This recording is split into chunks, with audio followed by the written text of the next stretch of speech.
Siegfried is a moderately easy character to use in Soul Calibur 5. Siegfried is a rather slow character, but he more than makes up for it with his fantastic reach. With his trusty sword Zweihander, Siegfried is able to land strong sword attacks from a greater distance than most other characters in Soul Calibur 5. By combining these long sword attacks together, Siegfried can keep his opponents at a longer distance while still inflicting a great deal of damage with sword-based attacks. There are 3 key attacks that anyone who wants to use Siegfried should know. The first attack is called Sky Splitter.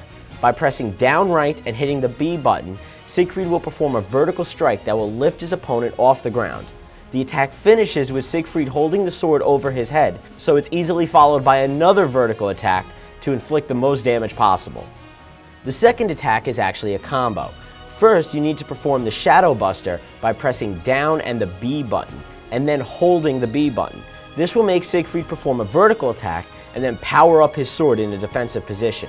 Then, pressing down left and hitting the B button again will initiate a very powerful upward sword attack that will lift his opponent airborne and cause significant damage. The final attack is called the Piercing Strike. It is the simplest of the 3 attacks, but by pressing right and then the B button twice, Siegfried will thrust his sword forward, stunning his opponent and causing them to fall backwards. This will allow you to prepare for your next attack before his opponent can even recover. Siegfried's slow speed makes him incredibly vulnerable to fast characters.